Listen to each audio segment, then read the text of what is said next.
रक्त पिशाच भाग दो। बादल और रानी साथ में ही अब घूमते फिरते थे। कभी साथ में खाना खाने जाते थे तो कभी साथ में घूमते थे। रानी बादल को अपने घर वालों से मिलवाना चाहती थी। बादल और रानी को बात करते देख राकेश बहुत चिढ़ रहा था, क्योंकि रानी का एक्स बॉयफ्रेंड राकेश था। रानी ने राकेश को उसकी गंदी आदतों के कारण उसे छोड़ दिया था। काफ़ी रात हो चुकी थी। बादल जंगल की ओर जाने लगता है। राकेश और उसका दोस्त बादल का पीछा करता है। दोनों उसका पीछा करते करते बहुत दूर आ जाते हैं। बादल वही बरगद के पेड़ के पास रुक जाता है और आवाज़ लगाता है। उसके सामने वही काले साए आ जाते हैं।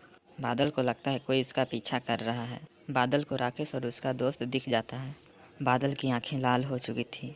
राकेश और उसका दोस्त डर के भागने लगते हैं। वह मुस्कुराता है और हवा में उड़ते उनके सामने आ जा खड़ा होता है। वो अपने दो नुकीले दांतों को निकालता है। वो दोनों कुछ कर पाते इससे पहले ही बादल ने दोनों पर अपने दांत गाड़ दिए। वो दोनों की वही मौत हो जाती है। ना जाने अचानक से वह गायब हो जाता है। अगली सुबह जब रानी की आंख खुलती है तो अपना फ़ोन चेक करने लगती है, क्या मैसेज या कॉल तो नहीं आया। रानी को बाहर आदमियों की बोलने की आवाज़ सुनाई देती है। वे बाहर जाकर पूछती है तो वह बुजुर्ग आदमी बताता है कि जंगल में दो लाश मिली है। उनको पिशाचों ने ही उन्हें मारा होगा। रानी घबरा जाती है, क्योंकि कल रात बादल भी जंगल के रास्ते ही जा रहा था। बादल के पास कॉल करने लगती है, लेकिन बादल कॉल नहीं उठाता। रानी उस जंगल के बरगद के पेड़ के पास जाने का सोचती है। रानी अकेले ही जंगल के रास्ते चली जा रही थी। कुछ दूर जाने के बाद वह बरगद के पास पहुंच जाती है। वहां पास बादल को ना पाकर वह फिर से घर की ओर जाने लगती है। रानी को लगता है उसके पीछे कोई है। वह चलते चलते रुक जाती है। मुड़कर पीछे देखती है तो वही काले साए रहते हैं। उन्हें देखकर वो बहुत घबरा जाती है और वहाँ से भागने लगती है। रानी भागते भागते किसी से टकरा जाती है। उसे देखती है तो वो बादल रहता है।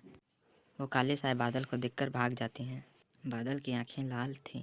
बादल को देखकर वह पीछे हटने लगती है और उससे दूर जा खड़ी होती है। बादल अपनी आंखें बंद करता है और फिर खोलता है तो पहले जैसे हो जाता है। रानी बोलती है, तुम कौन हो? बादल बताता है कि मैं एक पिशाच हूँ। मेरे को बस तुम ही यहाँ से निकाल सकती हो। रानी बोलती है, कैसे? बादल बताता है, जंगल के बीच में एक पत्थर की मूर्ति है जहाँ जो मेरे को वश में रखी है, तो इसमें मैं क्या कर सकती हूँ। रानी बादल को पसंद करती थी और उसे खोना नहीं चाहती थी, इसलिए वह उसकी बात को मान लेती है। बादल बोलता है, कल रात तुम बरगद के पेड़ के पास आ जाना। रानी वहाँ से फिर भाग जाती है। रानी उसके बारे में बहुत सोचती है। रानी बादल के पास कॉल करने लगती है, लेकिन बादल कॉल नहीं उठाता। फिर अगली रात रानी वही बरगद के पेड़ के पास जाने लगती है। वहाँ का माहौल बहुत ही सुनसान था और उस सुनसान गली में अकेली रानी चली जा रही थी। वह बरगद के पेड़ के पास पहुँच जाती है। वो देखती है तो वहाँ पास एक बोट रहता है वो और जंगल के अंदर जाने का इशारा कर रहा था। रानी और जंगल के अंदर जाने लगती है। कुछ दूर जाकर देखती है तो वहाँ एक चबूतरा था जिसके ऊपर एक पत्थर की मूर्ति थी और काले साए उसे चारों ओर से घेरे हुए थे।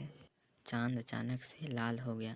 बादल फिर रानी के सामने आ जाता है और उसे बताता है कि चबूतरे पर रखे मूर्ति के ऊपर हाथ रखकर उसे बोलना, मैं तुम्हें अपने हवाले कर रही हूँ, तुम आज़ाद हो जाओ।